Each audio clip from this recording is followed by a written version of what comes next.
Um, can we have our seats, please?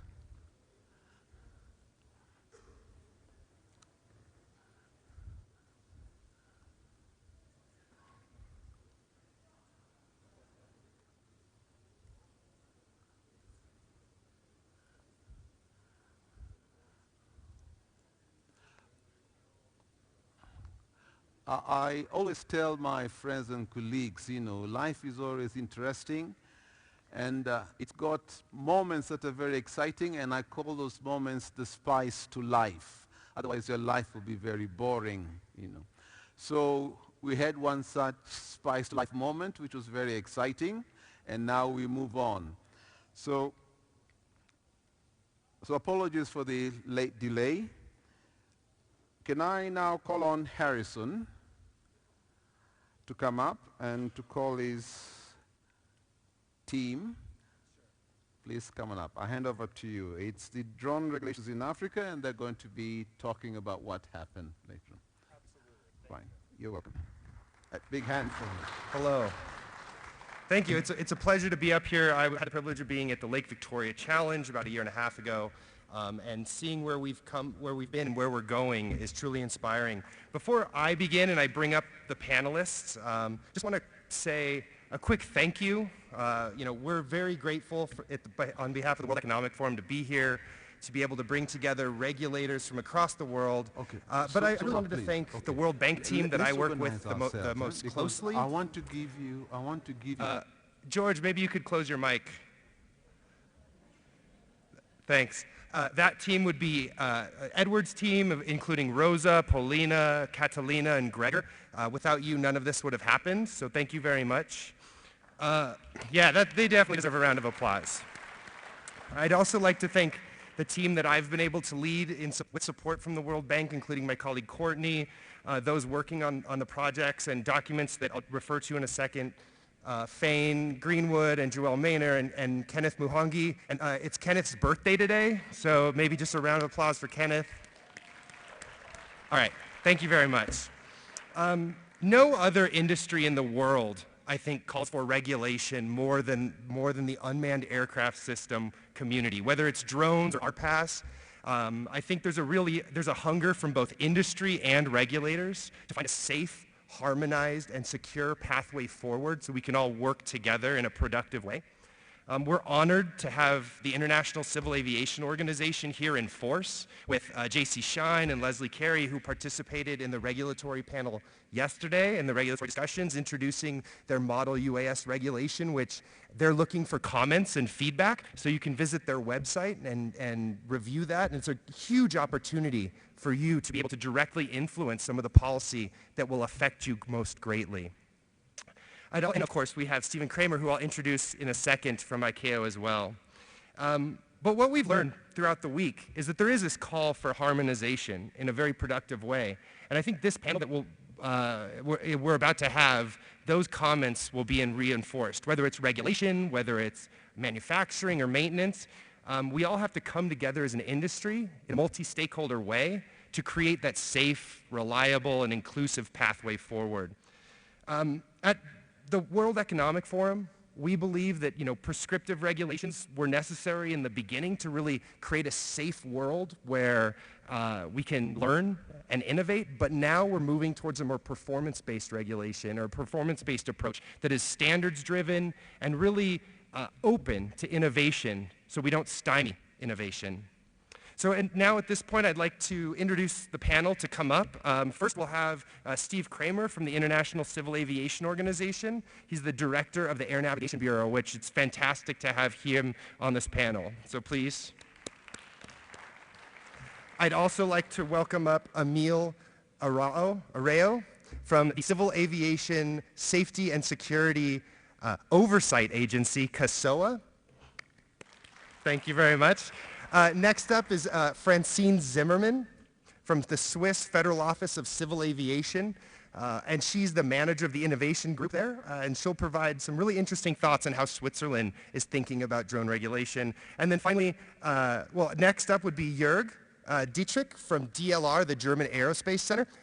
who will talk a little bit about what he's been working on and helping regulations be implemented at a very specific level. And then finally, Andrew Mutabaruka from the Rwandan Civil Aviation Authority. And so please come up, Andrew. And before I move on and we introduce the final discussion, I would also be remiss if I didn't thank the Rwandan Civil Aviation Organization and the Rwandan government for being our esteemed hosts. Thank you to DG Silas and to Isabel there in the corner. I appreciate the opportunity to speak here today and to be hosted by you.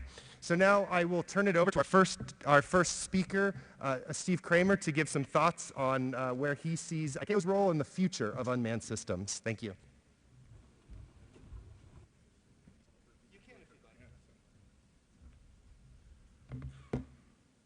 Good afternoon, everybody. So I'll just echo Harrison's point and say thank you to the organizers, World Bank, our partners at the World Economic Forum, Rwanda CAA, the entire government of Rwanda, all of our hosts. It's really a fantastic experience to be here and to be part of a conversation where we're not just talking about African drone regulations, we're frankly talking about the world's drone regulations because you're on the bleeding edge here. You're doing some really cool stuff. So I thought it would be a good scene setter to just talk briefly about why regulate? What's the purpose? And I'll be a little provocative and say that in the aviation industry, we love regulation. We generate regulations by the bookful. At ICAO, we generate 500 provisions a year that go into the Chicago Convention annexes that prescribe how states need to regulate aviation activity. And states tell us, wow, that's pretty hard to keep up with. But the results speak for themselves because aviation, getting on a commercial air transport aircraft is frankly one of the safest places you can be in the entire world. And that's extraordinary. We measured the number of fatalities in aviation worldwide in the hundreds, generally, on an annual basis. And we had a spectacular year, almost 3 years ago, 2017, 49 people was all we lost in commercial air transport out of 4.1 billion people carried on aircraft. Think about that number for a minute, 49. People on roads, not so good. The World Health Organization says 1.3 million people a year are killed related to an accident on a road, either in a vehicle or by a vehicle. So regulation in aviation has been extraordinarily successful. And that's a double-edged sword because that means we like what we do and we think it's really important. And I'll talk about why maybe that's a little more than it needs to be, but it's the starting point that you have to face if you're a new entrant coming into the aviation arena. So the kinds of regulations that we provide are essentially three kinds. There are prescriptive regulations. So a prescriptive regulation is if you're driving a car, you may not exceed the speed limit. The speed limit is posted. If you violate that, we'll give you a ticket. Pretty simple, right? Then we have what we call performance-based regulations. Now, a performance-based regulation says as long as you don't exceed a tolerance, we really don't care how you do it. So stay between the lines on the road. How do you do that? And what's the tolerance for staying between the lines? How far from the line do you need to be? Well, that's not something most of us would have an idea about. We know we need to stay in our lane, but exactly where in our lane isn't really clear because we don't get a ticket for that very often unless we're drifting and weaving. And then it's at the discretion of the police officer. So that's performance-based, and it's really in the eye of the beholder to some degree. In aviation, we don't go that far, though. We say that performance-based means you have to deliver the performance that's outlined. We don't care how you do it, but we do know what that performance measure is.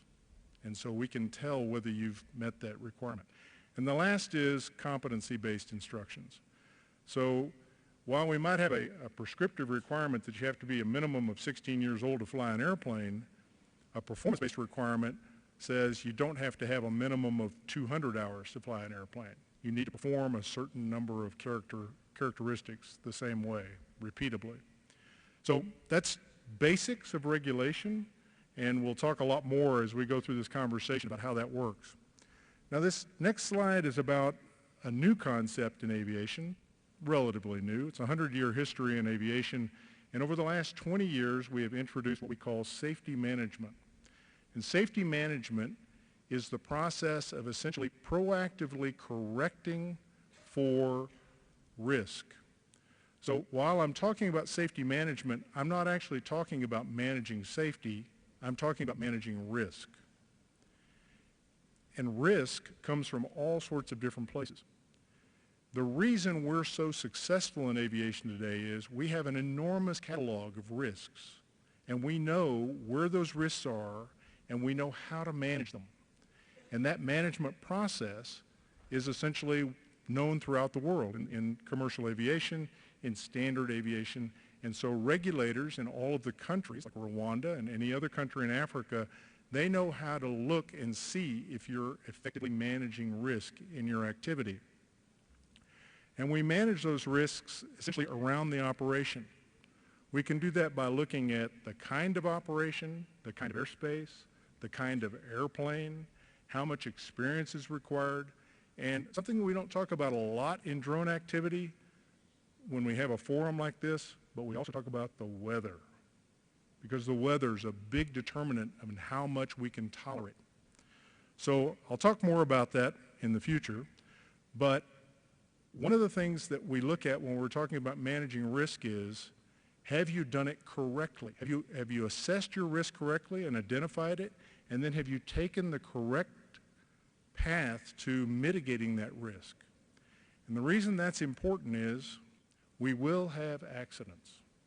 We're going to have fatalities associated with unmanned aircraft operations. I guarantee it. So if you're going to have those accidents, the safety regulator and certainly the operator want to be in a position where they can say they had taken all reasonable precautions to prevent that accident. They had done what was considered the accepted best practice in the industry. Because if they aren't able to say that, then they're open to financial and perhaps criminal liability. And that's something that nobody wants to have.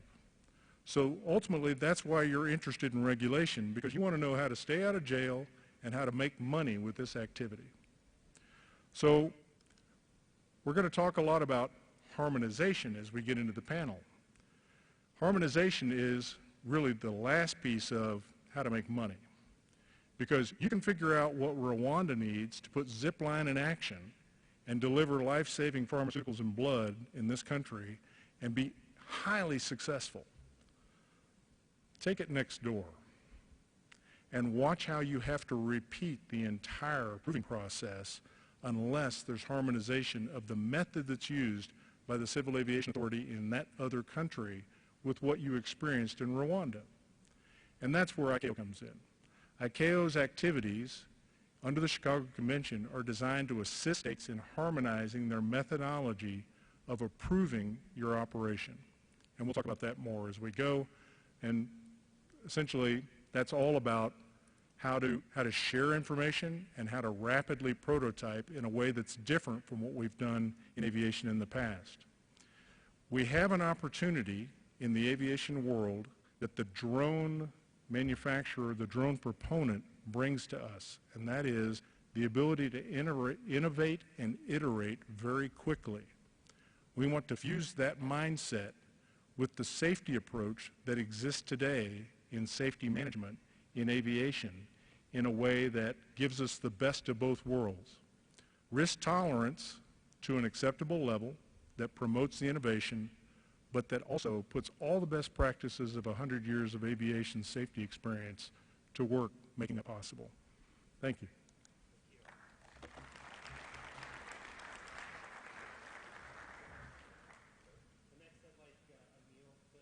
Or you can, yeah.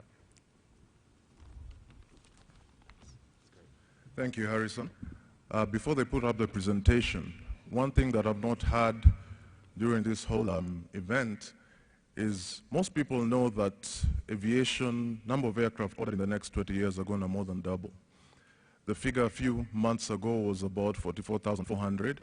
Now, in addition to that, you're going to add the possibility of drones into the airspace. So you see, the airspace is already cluttered and very busy. So it has to be done smart. But as man has shown historically, anytime a challenge is put before you, we're able to innovate and come up with a solution. So at CASOA, we like challenges. We believe nothing is too difficult to come up with a solution. So before I go into the presentation, I know most of you don't know who CASOA is or what CASOA does, where CASOA is. But teamwork is very important. So before I begin, I'd like to recognize the presence of my colleagues from the CASOA Secretariat. Kindly stand up real quick. They're there before you. Okay, and now to the presentation. I'll give you a few slides, and I'm going to breeze through to save time so we deal more on the question and answer session. Learn more about CASOA. So, the presentation, first section, introduction, establishment of CASOA, remote piloted aircraft systems, and finally, the conclusion. So, at the EAC, CASOA is there we recognize the importance of the aviation sector. You can just read right through. And our objective is to harmonize regulations and ensure the safety and security of aviation, the aviation industry in our partner states. So CASOA has been at the forefront in harmonizing civil aviation regulations and procedures in the entire East African community since 2007, after it was set up by the EAC Council of Ministers. So our mandate at CASOA is to assist the partner states in their undertaking to make air transport services safe, and our mandate is derived from Article 92 of the East African Community Treaty. Our principal agency objectives: promote safe, secure, and efficient use of civil aviation, provide partner states with an appropriate forum for discussing matters in civil aviation, and assist partner states in meeting their safety and security oversight obligations under the Chicago Convention and the ICAO annexes. Our functions: harmonizing operating regulations, developing standardized procedures, and providing guidance and assistance to partner states, including putting in place measures for resource sharing, particularly for the technical personnel. Membership: to be a member of CASOA is determined by being a party to the EAC Treaty and acceding to the protocol. Our current members are the Republic of Rwanda, Burundi, Uganda, Kenya, South Sudan, and the United Republic of Tanzania. Now, working together with CASOA, working together with all the partner states and all our partners, I have to give a heads up to the Regional Director of ICAO ISAF, because we collaborate and work very efficiently together. I'm not going to go into all the details, but there's a lot more than this. We've been able to set history in the world. In terms of security, last year, 3 of our partner states got presidential awards for marked improvement in security standards, the effective implementation. And one of our partner states, by working together, were able to set history, and this I have to mention, went from being the lowest in the world to going way above the global average. It's never happened in the history of the world before, but it was by working together, building our synergies, respecting each other, and moving forward. As I said, no challenge is too big for CASOA. Now, we've had, especially this morning and all through the symposium, we've had a lot about drones and the benefits. And yeah, they're very, very important. However, if you look at the forecast for drones in Africa, the forecast is to go from about 0.4 billion to about 0.9 billion. That graph in front of you is very, very clear. So it's a huge economy, and there's a huge potential for our citizens. But we are not maximizing it based on the forecast. And this is something that at CASOA and working with all our partners, we're eager to change, because we really need to maximize the utilization of drones, benefit the industries and the economies, and also develop our citizens, but do it safely, because there are certain dangers. Now, the slide before you, that's from D-Drone. The statistics by the end of 2019, I think there were about 100 drone incidences that were captured. There may be more, but those are the ones that I could see. One of the interesting ones, I'll just focus on the first one. In September 17th of 2019, in Washington Township, Pennsylvania, a man was accused of using a drone to drop explosive on his ex-girlfriend's property. Talk about somebody taking split up very, very, very badly, and that is very scary.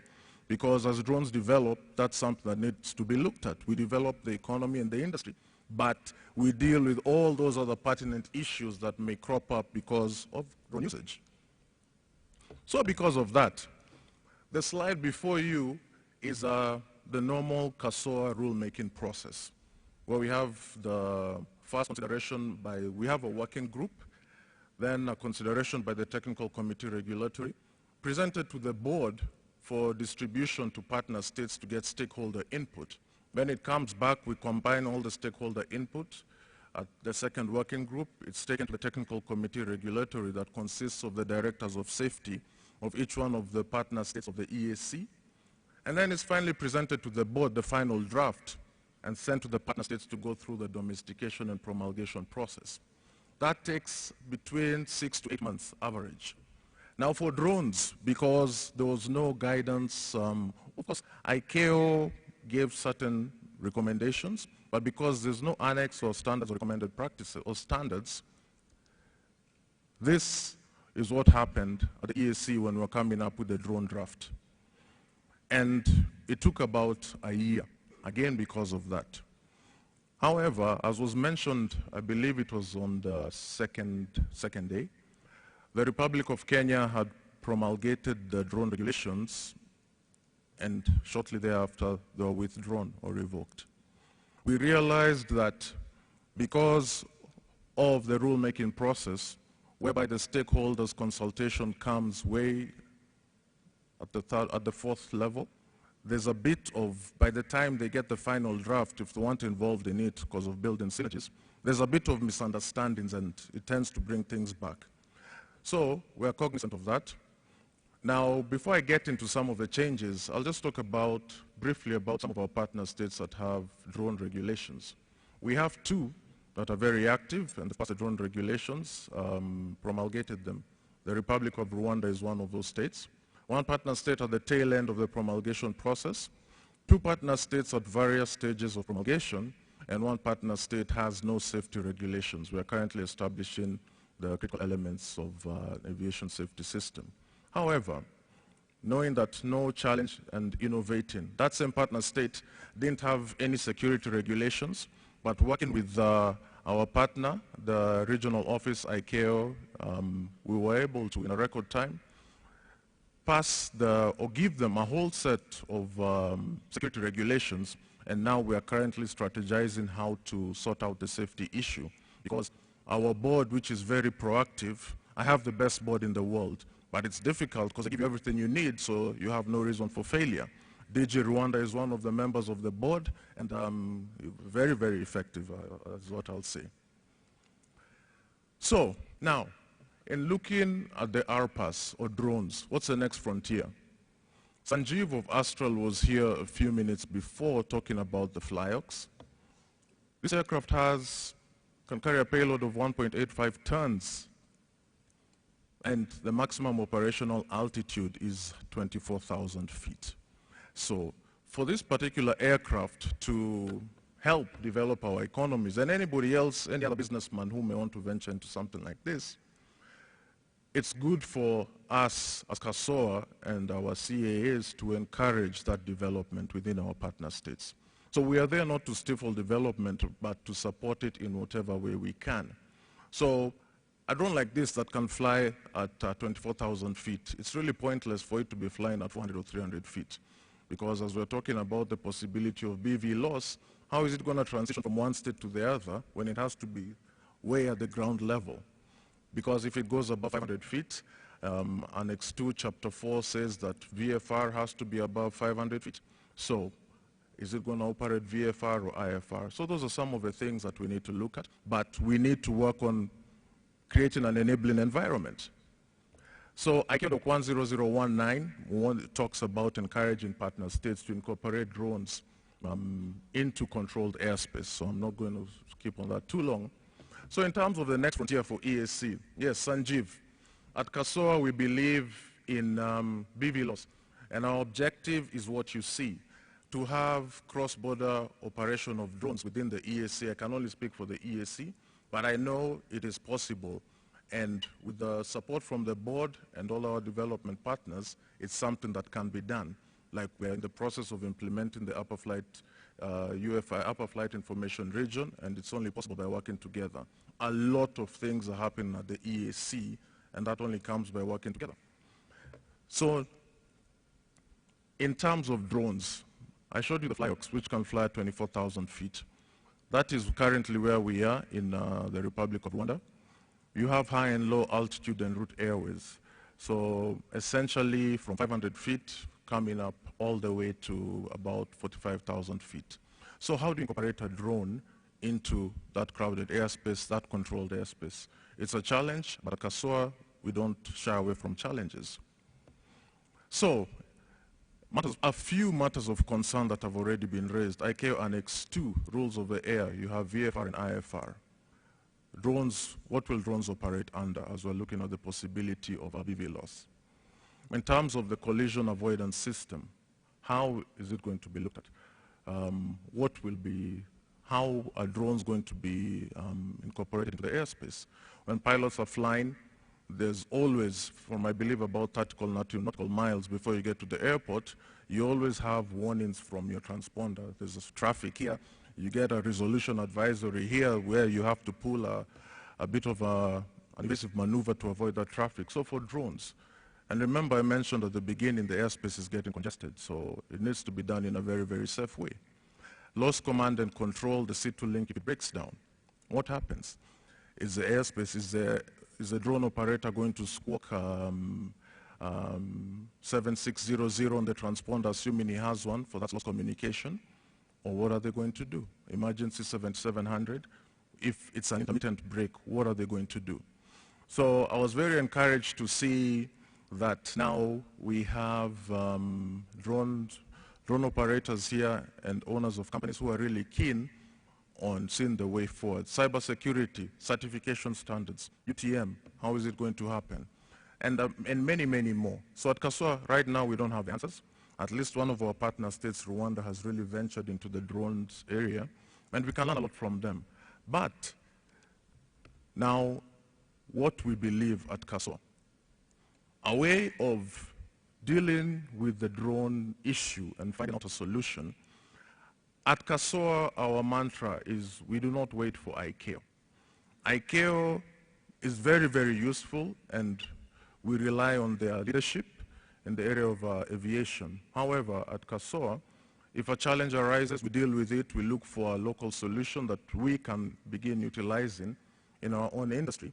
And that way, we keep the industry safe. Because the industry has a way of moving at a faster pace than ICAO can promulgate annexes and regulations. So, what we want to do at KASOA is recruit a full-fledged drones expert and an environment expert. We research, develop, and implement cross-border VV-loss ops and ascertain the best implementation mechanism. Do we need to come up with an EAC-US integration plan? And then also, in terms of that, as we research, I showed you that slide on the rulemaking process where we've not been involving the stakeholders. But now, we realize the gap that existed. I have to say, having a supportive board, in the first week of April, we are calling the industry and the regulators and anybody else who's involved to come and help us come up with the first draft of air ambulance regulations. This has not happened before, but with the support of the board, they've approved it. And the idea, despite there not being an annex or standards or recommended practice to that effect, working with the industry, we can come up with a homegrown solution because it's to the benefit of the operators and the regulators to work together for the benefit of the industry. So the same thing for drones. I see my very good friend Craig there, who understands. He's flown, he's a captain on a 737. He gave that up. He has now a drone company. So in terms of the challenges, the regulators and the operators and very many other people will be able to understand and mitigate what needs to be done for safe operation of drones in terms of BV loss, and then also at the same time, what safety and security mitigation measures have to be put, especially for detection of drones. And now, finally, I add the last one, is development of the drone training syllabus. A lot of you may not be aware, in early 2017, ICAO came up with an automatic license validation state letter. By August 2017, CASOA, the EAC, had begun implementing the automatic license validation for partner states because we believe in breaking down borders. Why is it that you have to have this different license, that license? So we already have a uniform examination system. We've begun the process of populating that system with ATC questions.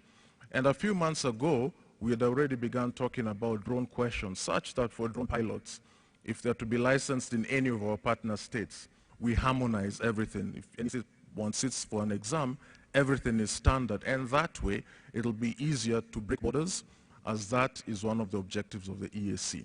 And finally, just to add to what Sanjeev had mentioned, lack of infrastructure. Our heads of states are very, very aware of that particular challenge.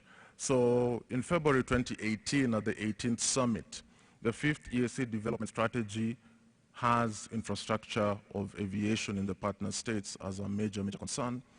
And the current regional integration strategy paper of the African Development Bank, before they weren't funding too many projects in aviation, has now decided to focus on aviation. And one of the reasons is because aviation has been left behind. It's looked at a unique area by some people, but now it's at the forefront. And CASOA, working together with our partners and anybody else who's involved, will be able to show that even drones, cross-border operation at the EAC is possible, and it can be done. In light of that, I have to share this with you. I appreciate that the head of state mentioned it. We'll be having the 5th EAC Aviation Symposium in the Republic of Burundi from the 27th to the 28th of this month. And our theme is evolving with dynamic technological transformation, the case of aviation safety and security. And the idea for that is because of drones and some of those overarching technologies that are coming up, and we need to create an enabling environment for them to succeed. So my last final.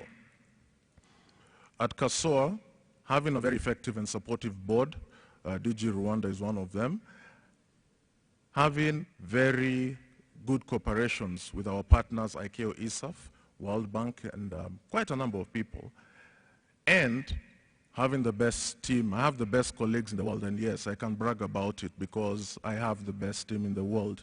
So for us, drones are not a challenge. Working together, we believe in synergies. We are going to sort this issue out. Thank you.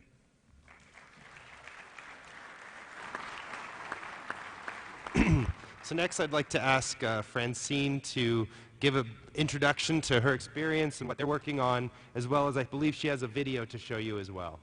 Yes. Good afternoon, everybody. Thank you also from my side for this great organization, and to Harrison and his team at the World Economic Forum for putting this panel together. So before to show you the video, I want to show you some short story. I'm sure that some of you are asking why Switzerland is here. Actually, Switzerland is very similar to Rwanda. So we are a small country, small in size, a little bit bigger than Rwanda in size, but if you don't count the mountain, I think we're pretty much the same. Smaller in population, and the most important, we have a long tradition of empowering our people. By empowering our people, I don't mean only the Swiss people, but the people in Switzerland, that they are innovative, they are coming with great ideas, and really try to foster those ideas.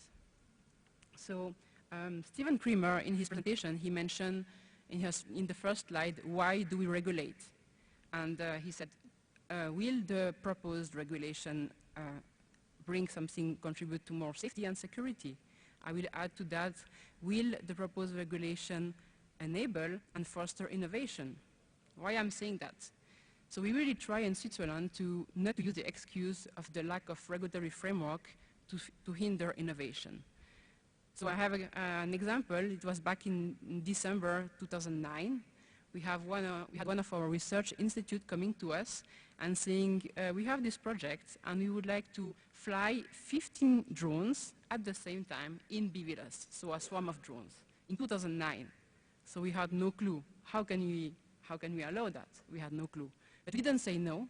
We looked at the risk. We looked at what the operation was, at the drone they were using. We need to hear your lovely voice better. Better? Yeah. Okay. Is it better? All right. Okay. I'm too short. Yes. Thank you, George. So we look at the risk of the operation, and so we used about 4 months, but in April 2010, we were able to give them authorization to fly with their 15 drones at the same time in BVLOS. And after that, we thought, wow, this is kind of cool. So we can do things like with an acceptable level of risk outside like the framework that we currently have. And we thought in the future we will have for sure more and more similar requests from the industry and the research institutes. So we should try to start to work on guidance. So each time when somebody is coming, we don't have to start again from scratch. So we started to work on the GALO, so the guidance for authorization in low-level operation. And the GALO was then put later, some years later, into JARUS and the Joint Authorities for Rulemaking of Advanced System, and renamed SORA. And of course, the product now is nothing to compare with the GALO, but just to say this was the start of the risk-based approach, performance-based approach that we had in Switzerland. And maybe another example, before that I show you the video, we had also a couple of years ago a pilot of helicopter that had the idea to build his own drone, and said, why are we doing crop spraying with helicopter? That's really not efficient, very noisy, and depending on where you fly, it's very difficult because with the helicopter you have a heavy drifting. And he came to us and said, I would like to do this with my drone. And again, we were like, oh, how do we do that? So we looked in our Aviation Act, but our Aviation Act is meant for helicopter. So if you want to do crop spraying, you need to stay away from river, maybe say 60 meters from river. You have like safety requirements that they are very high and not adapted to drone. So it was very difficult. But the operation itself is not very challenging because you fly maybe 10 meters above the ground. So the risk for the ground and the risk in the air is very, very limited. However, you have other challenge. If you do crop spraying, you put substances on the soil, so you need to speak with the people from environment. You are spraying on food, so you need to speak to the people in charge of food safety. You need to speak in the people also the ministry competent for the protection of worker, because you have worker around, so it's a good challenge. And at the end, FOCA, my office, need to give the authorization. So how can you do that if you don't even have a legal basis? So we thought, okay, we will just like call a meeting and ask all those people from 5 different entities at the Swiss government and ask them if they will agree to try to work together to have a clever way how we can do crop spraying. And we also asked the Agroscope, is the Center of Excellence for Agriculture. We also have a lot of agriculture in Switzerland, like in Rwanda, we have 50,000 farms. And we asked them, can you also come and maybe help us how we can then measure the drift of drones compared to the drift with helicopter. So when we had several meetings, so it took 1.5 years, but at the end we were able with all those entities to agree on a set of requirements. And now if you are doing your operation within that framework, you don't need to go back to people from environment, food healthy, protection of the worker, and FOCA. You just need to come to us. You need to make sure that your drone is tested and the drift of your drone is tested, so we know the drone, and you know, okay, we can give you how many meters you have to respect if you have to spray near to a river or a protected area, and then you can fly. And we still have no regulation now, but we have even a standard scenario for crop spraying, and we have 9 companies doing crop spraying in Switzerland. And it's less costly, it's much more efficient. We need 2/3 less substances to spray because we can be very more precise. And yeah, and it's an opening new businesses. So enough talk, now I'm going to show you some. Yeah. So this is one of the examples of the one company doing crop spraying. And as you can see, I mean, the risks are really low. The drone is heavy, it's about 30 kilo, but it's flying very, very near to the ground. And he can be very, very precise. And he can also access places that the helicopter cannot. Here, another company, I will not mention any names, I don't want to do product placement, doing mapping. Also here in Switzerland, so this is like, we call it EV loss extended visual line of sight because we have a visual observer on the way.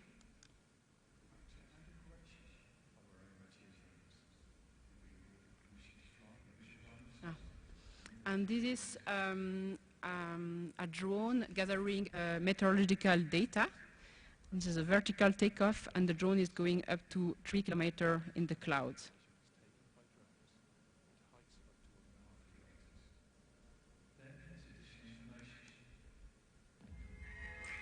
And the last one, it's a bit, sorry, it's a bit loud. The last one is also transport of blood between hospital, also BV loss, even going through a city or near to an airport. And all those operations were possible thanks to a performance and risk-based approach, thanks to the SORA, the Specific Operation Risk Assessment. So, and this is now happening in two, this operation in two cities in Switzerland, and many other cities also wants to have those services. But yeah, of course, we need also time to assess the risk, and we work a lot with the local communities to make sure that we have the best route with the less risk. That's all. Thank you. Thank you. Francine, thank you so much for showing us those videos and for that insight into your journey in Switzerland. You mentioned a couple of institutions, JARIS and SORA, and so I think that's a great transition to bring up Jörg. So actually I think we had the order switched, but Jörg, if you can come up and tell us a little bit about that, and then we'll finish with some inspiration from Andrew.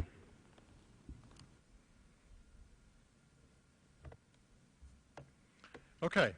My name is Jörg Dietrich. I'm a researcher. I work at DLR, the German National Research Center for Aeronautics and Space. And I have been a scientific advisor to the Joint Authorities on Rulemaking for Unmanned Systems for the last 3.5 years.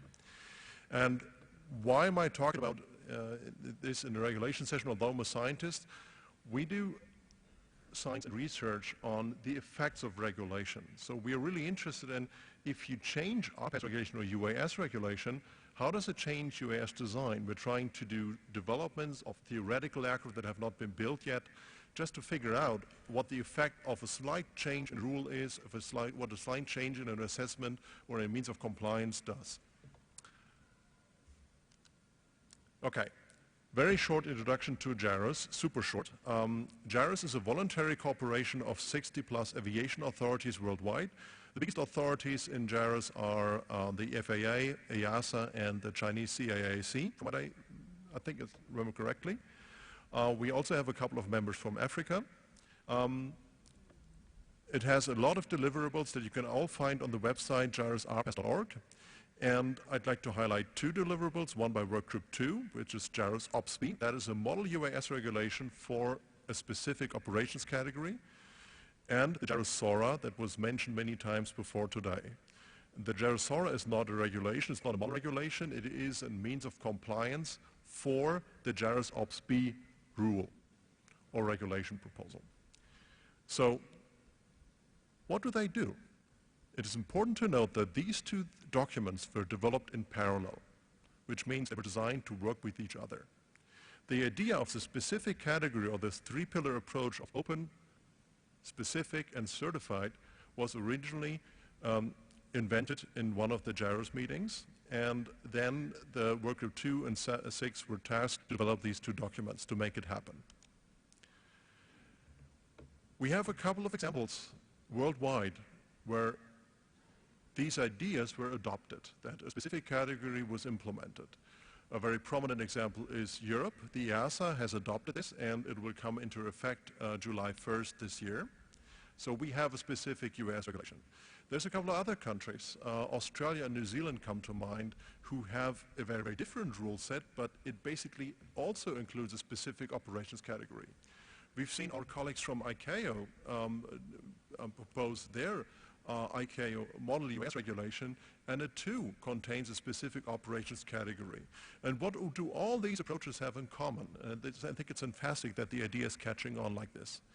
They all have in common that before you approve an operation, or an operator, a UAS operator, you need to do a risk assessment which forms the basis for all further technical, organizational, and training objectives. And the specific is usually always intended for BVLOS operations, and importantly, it has no upper weight limit. Most specific categories do not end at a certain amount of kilograms. They simply have open end. It is capped by the risk eventually becoming too high so that you cannot no longer justify to operate with restriction that you have to move to certified. So what's the need now? When we have regulations all over the world and more that are similar in nature are added, we need a standardized way of performing the risk assessments. Why? Because a common approach across all countries to define and manage the hazards of a drone operation is really key here. And what's the current opportunity? Well, SORA is one possible methodology to use. There are a couple of others that might also be used. But my point is there's methodologies are out there and they're ready to use, and you can now, authorities, operators, you can try to apply these methods and find out how they satisfy your needs. If this works out for you, I have a very good feeling about this, that we are a lot farther than a lot of people think. I think a lot of applications where we're now thinking, how can we do this, are actually already possible with this standardized assessment method. Basics. What is SORA? It's a flowchart process. It can be iterative. It stands for Specific Operation Risk Assessment. It provides a method to basically classify the risk properties of an individual drone concept operations. And it analyzes the risk to third parties on both the ground and in the air. From this risk assessment, it derives an overall operational risk classifier that in the SORA language is called the SAIL. And driven by the SAIL, it specifies all technical, operational, and training safety objectives. How is it done? Basically, it's a risk assessment system that has multiple lookup tables and flowcharts where you derive both the ground risk, the air risk, and you combine them to get your overall risk classifier. Now, what's an easy way to describe it? What it effectively does is separating the specific category into 6 subcategories that we call SAIL 1 to SAIL 6. And so you see the open category on the very left and the certified category on the very right. Certified UAS or RPAS operations category means is that all the requirements are the same as in commercial aviation, which means you have AOCs, you have type certificates, you have fully licensed pilots, maintenance organizations, production organizations, design organizations, everything.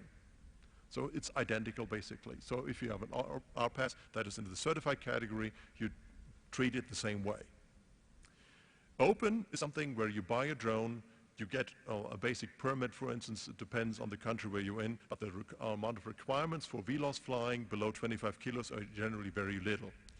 And now what's interesting to note is, since this SORA is a risk classification process that gives you, okay, depending on your properties of operation, the flight altitudes, airspaces to be used, size of the vehicle, speed of the vehicle, and so on, it gives you a risk class.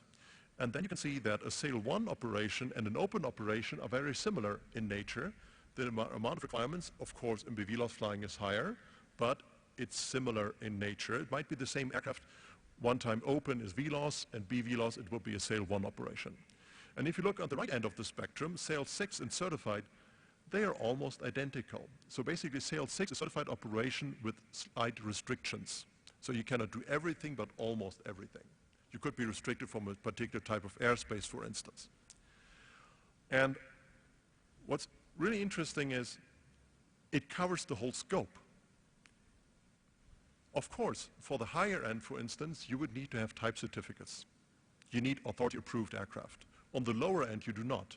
In the middle, you need evidence available from the manufacturers, for instance. Same is true for operator certificates and so on. So you basically start with almost no certification requirements to the full thing. In the document, it looks like this. I'm not going to explain the whole tables, just that you know that they exist.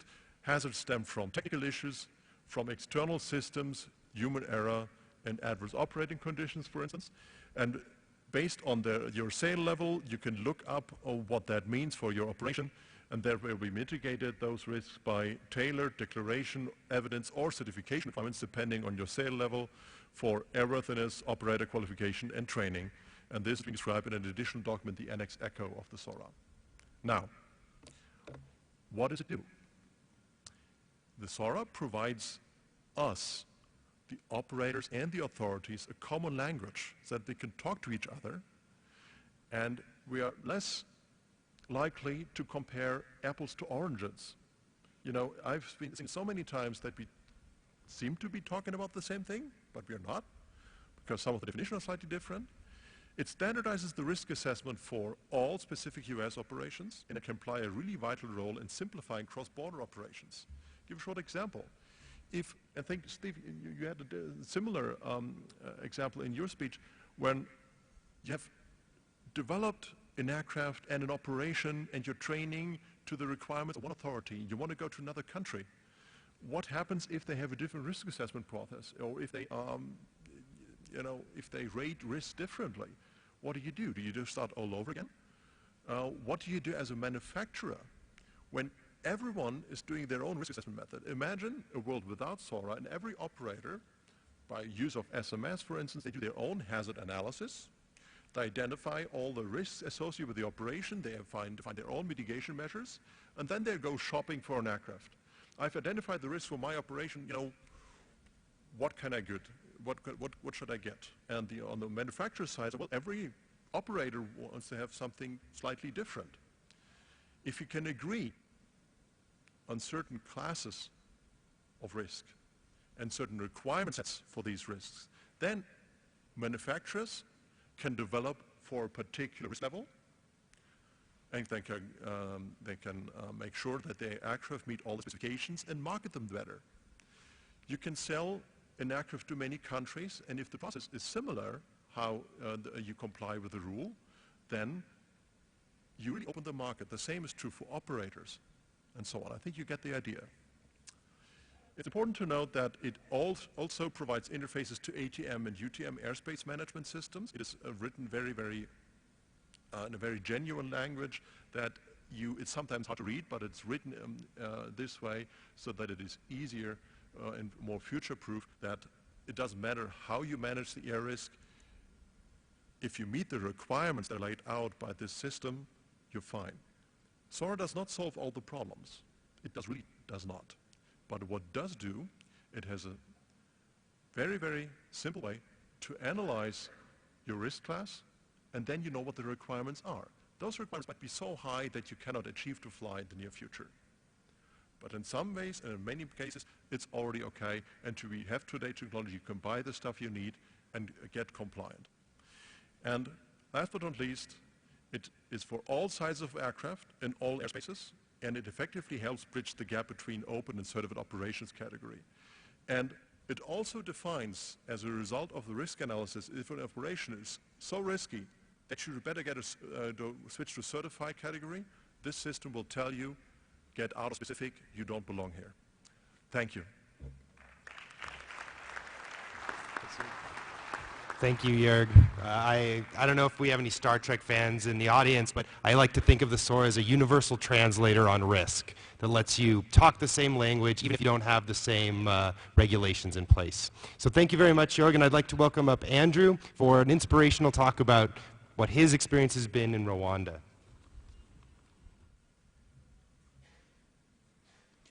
Thank you.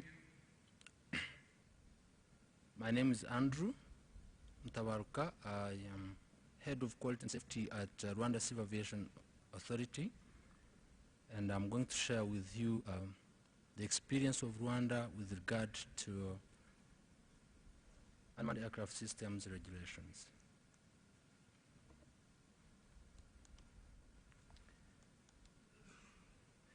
So I will have a short introduction, the basis for developing these regulations and the status today, the successes recorded with regard to establishment of these regulations, and some challenges. Of course, challenges will always be there. So to start with, the CAA was to respond to the government policy to embrace emerging technology in addressing socio-economic challenges. So we are here, we are responsible for aviation safety, but policy level, they want to embrace technology. So the CAA has to be there. You're not supposed to be an obstacle to that. You rather have to find a way of ensuring that aviation safety is not compromised and innovation is encouraged. As a CAA, the obligation to ensure aviation safety, we have to ensure that the risk introduced by these emerging technologies is minimized to an acceptable level. By the way, I just want to take you back to my background. I've been an air traffic controller for 14 years, and after that, I entered into safety. So under ICAO Doc 9859, the main aspect in it is risk management. The Director Air Navigation Bureau said that a risk can come from anywhere. You cannot predetermine where a risk will come from. So what is important here is how do you manage the risk. Doesn't matter the technology that is there. What you need is to have a clear way of identifying hazards and managing the risk. So we have been also saying that ICAO has not provided SAPs regarding unmanned aircraft systems, but I want to thank ICAO for whatever they've done to support the growth of this industry and maybe even other things that will come. They have always been with certain provisions that can help you work on something. The ALPAS, the manual on ALPAS 10019, the ICAO Advisory Circular 328, Annex 2, Annex 19, which is safety management, and Doc 9859 were the main tools that were to use to ensure that aviation safety is not compromised. I want to tell you this. Being a traditional aviation person, I know that there is a big challenge between trying to integrate two technologies that are somehow different. If these technologies were the same, I believe we don't have any difficulties integrating them. It is very important to note we are considering drones as aviation, but the experts here will probably help me. These are two technologies that have many, many differences. So integrating them is not that easy. But we cannot sit back and say we are not going to use this technology that the public is interested in, and designers and manufacturers are actually working towards solving public problems. So what do? We want to borrow from all sorts of mechanisms, partnership, research forums to ensure that we come up with a solution to this problem. So in Rwanda, apart from aviation safety, public acceptance is very, very critical. We would not sit here and discuss about regulations, aviation safety, and we think that that is enough. So what Rwanda has done in this, the stakeholder involvement through collaborative decision-making. At the strategic level, we have a steering committee. At technical level, we have a drone technical advisory committee that involves all the stakeholders. This is what has made us manage to move forward, because if you leave out one of the players, you may not be able to achieve the goal. Also, as I said earlier, this is a new technology that not a single CAA was actually ready to do the oversight of this. So again, in Rwanda, we consider the industry very, very important in this. You realize from part 27 that the responsibility for airworthiness, for operations, does not only lie with the CAA. The industry has a role to play. They have to ensure that, which is part of the SORA process that my colleague has just mentioned. We are a member of JALOS, and we have borrowed so much from the SORA process. So I again want to say something related to aviation safety history. People keep saying that they want to imagine what are the hazards to be presented by drones in the airspace. It is very, very difficult to imagine the hazards that will come until you have seen these drones operating. In safety management, evolution of safety has gone through 4 stages. The first one was technical. When the aircraft was actually starting, most of the accidents were related to technical. But the regulators kept working on reactive processes based on the technical issues identified. Then after that, technical issues were resolved. Now human factors. You can see how that thing is.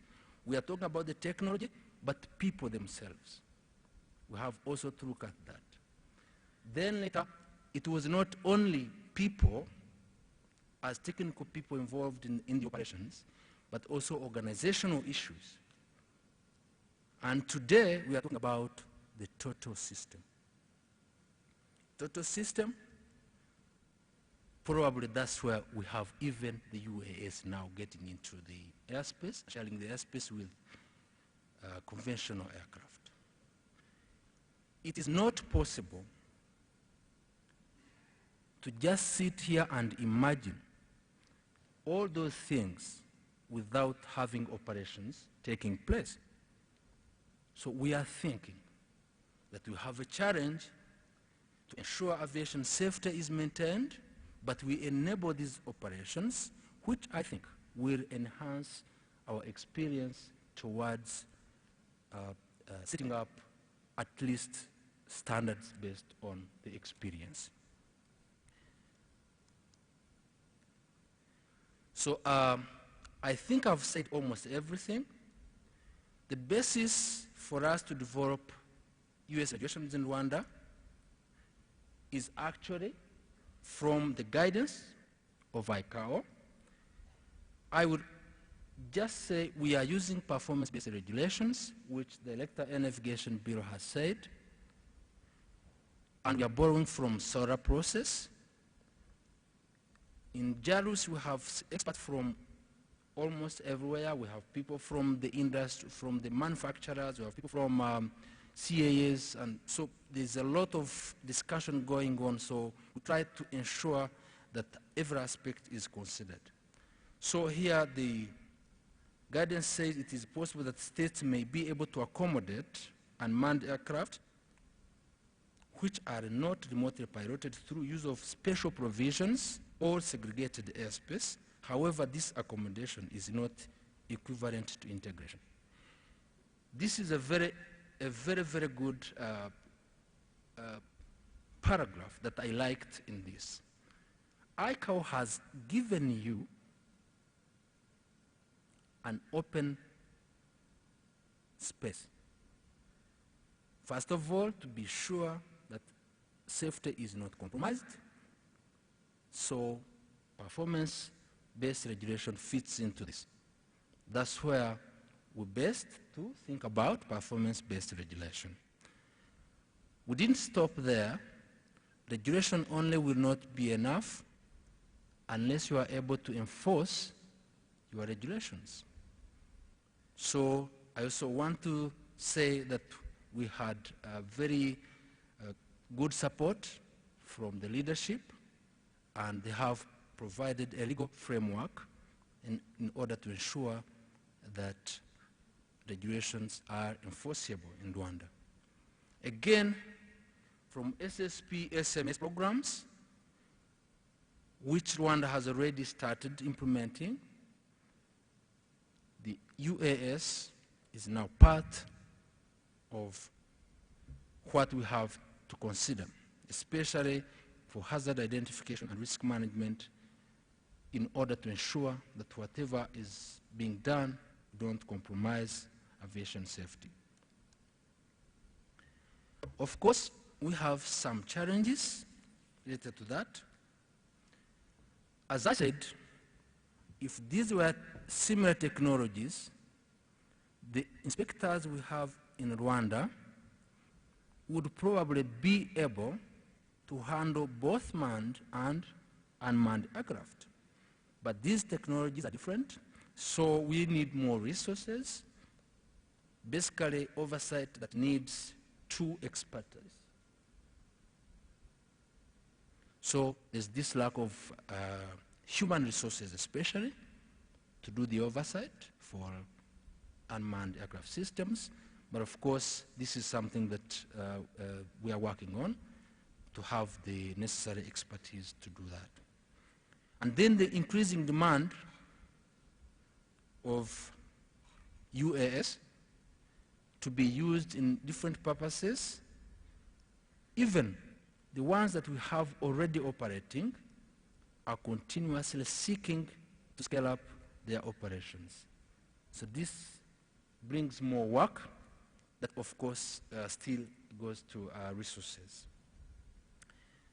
Globally harmonized regulatory framework, which they said is a process, and we have already started. So we are facing that problem. So we are doing innovative oversight. Training, it was mentioned earlier that we have to have a harmonized training curriculum, or even acceptable training organizations that we can all refer to or even seek to comply with. Thank you very much. That was my presentation. Thank you, Andrew. So before we do Q&A with the audience, as the moderator, I want to ask one question, because harmonization has come up time and time again. And very briefly, I would go down the line and ask, how do you know that you're harmonizing the best policy? And how can you ensure that the stakeholders that need to be in the room are in the room? So I'll start with Steve, if that's okay. So the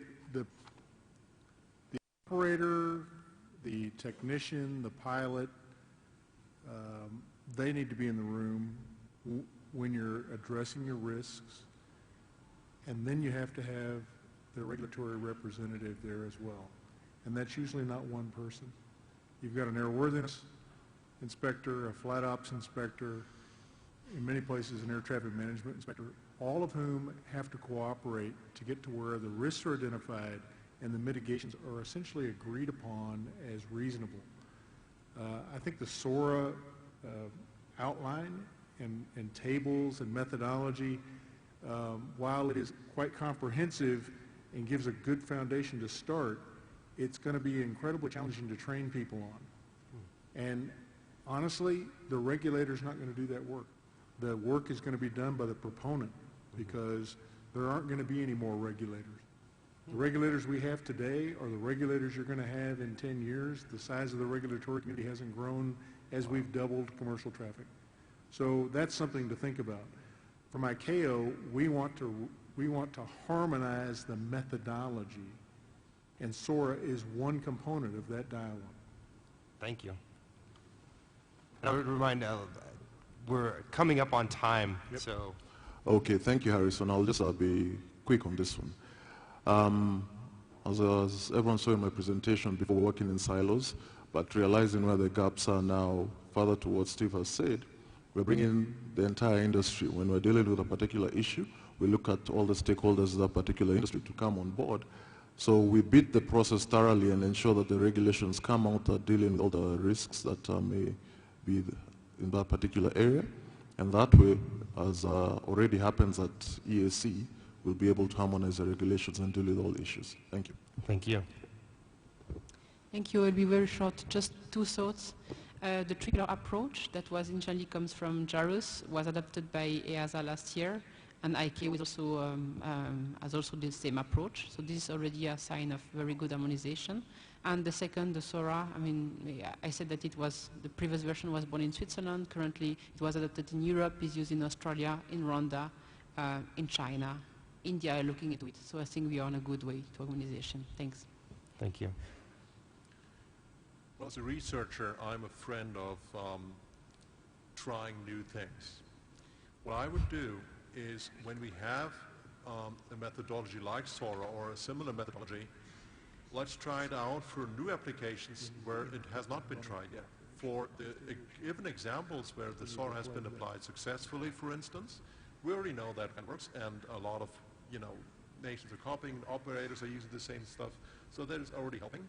But let's go further and try those things that have not been tried before with this methodology, and then learn from it. And as a next step, help change it, make it even better. And you can do that by joining the work groups where this development is being done. Authorities can send representatives to JARUS Work Group 6, for instance, to help improve the SORA, maybe do a new iteration of it that is even more precise and more easy to understand. Feel free to. Thank you. Andrew?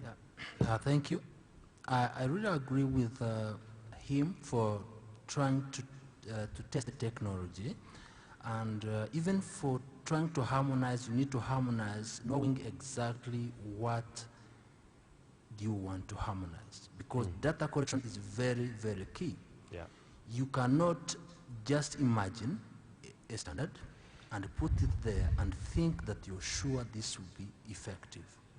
From our experience, we realize that is why maybe the EDCASOA knows that at some point we were having draft regulations for the EAC region where we were part of it, but eventually through experience we kept modifying our regulations to suit into the operations, and you realize that from data you collect, you keep amending to make sure that there's nothing that goes wrong. So I'm thinking that for harmonization, first of all, and I will seek support from ICAO, we have to find a way of getting experience data, operational data, that will guide how we think about setting standards. Thank you. Thank you. And I know you had a thought that you wanted to highlight. Francine and the experience with Rwanda made me realize the epiphany for me is this isn't just aviation safety. You also need that security regulator. You need the environmental regulator.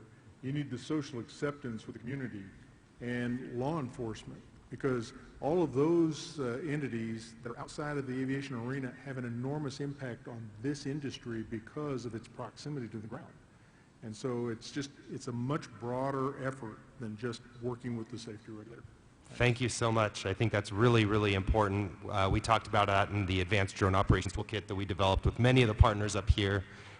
George, where's George? Do we have time for a question from the audience? Pardon me? Do we have time for a question from the audience? Yes, we have a question. Question from the audience.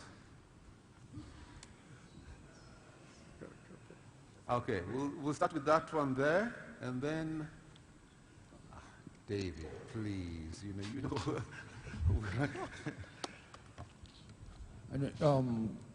Good afternoon, ladies and gentlemen, and all protocols observed. My name is Suleiman Nasser Aku, on behalf of the Nigerian Civil Aviation Authority and the country. I really like to appreciate all the good efforts and the exceptional efforts that the World Economic Forum, in particular the African Drone Forum, has put in to make sure that we in particular, the Nigerian representatives, the delegates, are able to make today's very important forum. This, can remember vividly on my own part, it was a short notice and I had to miss my flight, and the team, with their efforts, tried to make sure that I came on the flight to make sure that I'm part of this great forum. Thank you very much, local organizing committee, and thank you very much, the Rwanda government and the DG Rwanda CA especially, at least making this a great progress and a great success. And we're proud that the recognition you have given to Nigeria, knowing that drone and emerging technology is the future, make sure that we're here. We're really thankful for your efforts. And thank you, everybody, local organizing committee. And apart from that, I have one little question. I really want to get some little clarifications. Now, from the Swiss part, they're talking about writing legislation or maybe drone acts apart from the existing acts that you have. You want to add the drone act. So, well, I try to look at it from this way. If you have an act, an aviation act, if drone is an aircraft, do you really have to map out a drone? Specifically, you start writing, do you have specific acts for balloons, helicopters, airplanes, or how do you do it? That's just my clarification. If you still have to expand, or you still have to mention drones specifically, because there is an emerging technology. I don't know. I just want some clarification. How do others look at that? You have to write an act specifically for drones? That's my question. Thank you. Thank you. So I guess the question is, do you have to expand the definitions, create new definitions for drones, or do they fall under just aircraft because they're defined as Harrison, aircraft? for the sake of time, let's take 2 more questions, then they can answer it and then we wind up, please. Yes, sir? The microphone is there. If you can be brief, please. Oui, je serai bref. Bon, je m'appelle Taïsire, au gars de Calis. Vraiment, c'est une occasion pour moi pour dire merci à l'autorité de l'aviation civile du Rwanda qui nous a permis de pouvoir organiser cette séance. Encore une fois, dire merci puisque la société Calis est la première société qui a été certifiée au Rwanda, mais suite à une collaboration entre l'autorité et l'exploitant. Alors pour cela, je voulais dire, on ne peut pas réussir si on n'a pas la collaboration de tout le monde dans ce domaine. Et pour ça, je dis aussi, il faut que les bénéficiaires, notamment, les gens qui sont en dehors, souvent nous commettons la faute de dire, mettons ensemble ceux qui sont dans le domaine, et on nous dit qu'à la fin, c'est la population qui va en bénéficier. Et pour ça, moi, j'ai fait une proposition en disant, en plus de tout ce que nous avons fait, c'est la vulgarisation, informer le peuple que les drones, c'était bien pour eux, au lieu de penser que c'était un danger. Merci. Merci pour la question. Last question? Interpreters are really... Now you're trying to take me, sir. You know, that's okay. So, Ndenge coming Brief, from the software industry, I'll put your it very name briefly. and then brief. I'll put it very briefly. Your name. My name, Ndenge, coming from Germany. I'm a software developer and consultant, Ndenge. So, because I have to be brief, I want to bring one point in which I find very important. The point is, software has changed the world and has shown that it will be all that has changed the world. And I think there's something that is missing here because somebody said the big players are not there. The experience that we get, for example, with the smartphone, changed disruption and brought disruption in our car industries, bring disruption in planes. I think with the drones, we should be having disruption in the airspace, in aviation in total, because the use cases, the software will be the player when the use cases start developing. How do the regulators take that back to the big players? That was my question. I think it's a statement. Okay, so you're lucky. It's a question that you can have.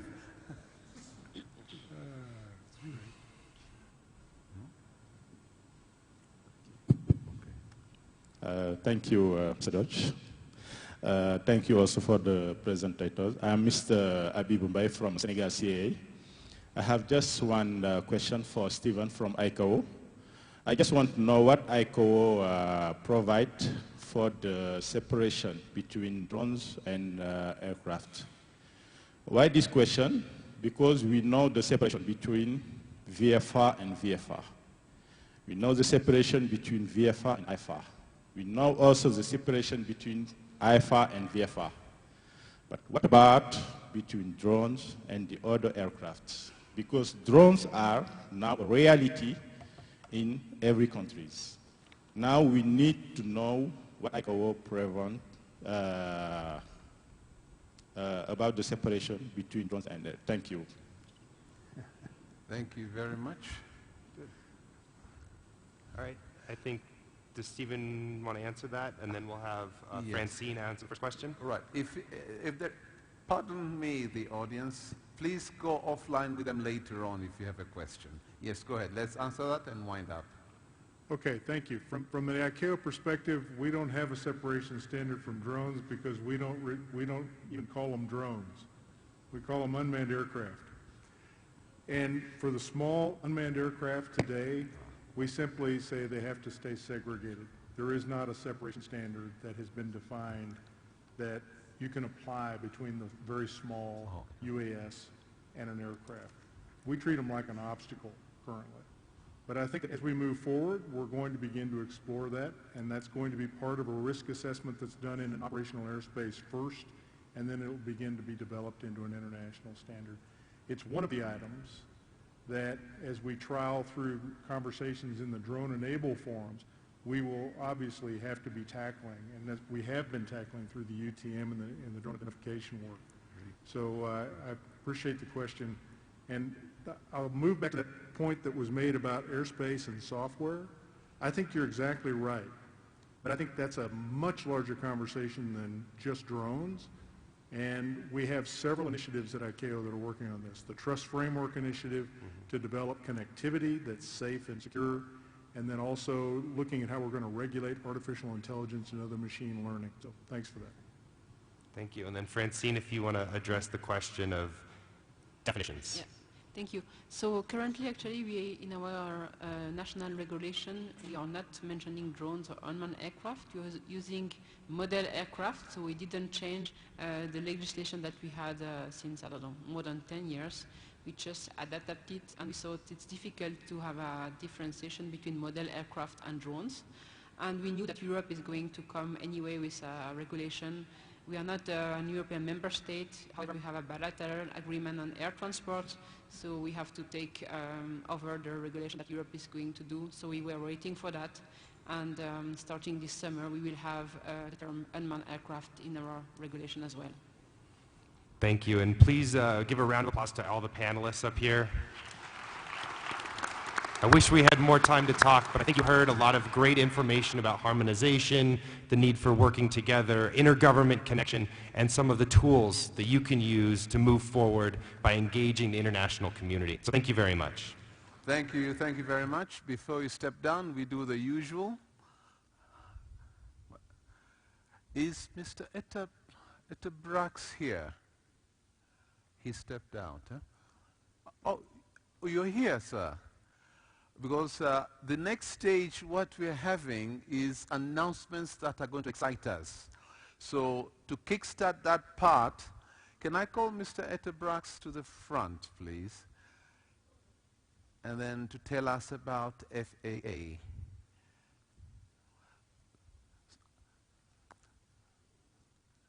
Panelists, thank you very much.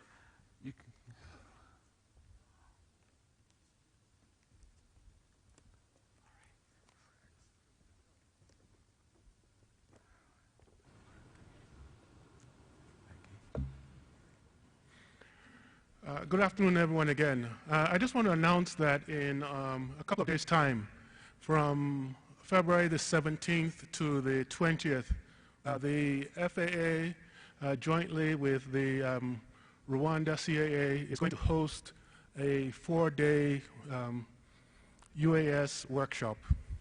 Unfortunately, we're not able to schedule it back-to-back with this, but this UAS workshop is going to deal with the issue of harmonization of regulations. So we're really focusing it on the ANSPs and the CAAs.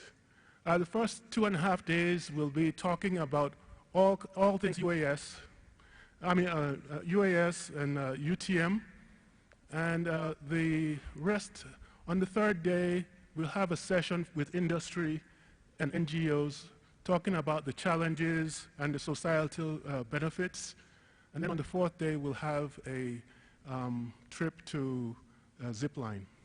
So what I've spoken with RCAA, and what we're hoping is that everything that comes out of this meeting, we will brief out at that session.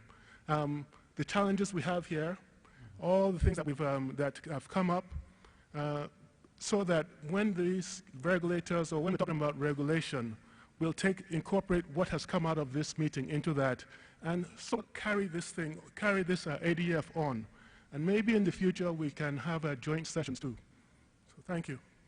Thank you very much, Mr. Brax. Thank you very much. It was a pleasure. Having said that, so that's the first announcement, and I believe that you provide free flights and free food. Well, we'll find out about that. Right now my stomach is grumbling, so if you pardon me, I'll pause on the announcements. At 2:15, we shall start with the second set of announcements, and we'll go towards the closing. So if I can kindly request all of you, is half an hour enough? Can we do half an hour? Thank you very much. I hear sure. So thank you very much, So please, let's be back here at 2:15 for the second announcements, and enjoy your lunch, please.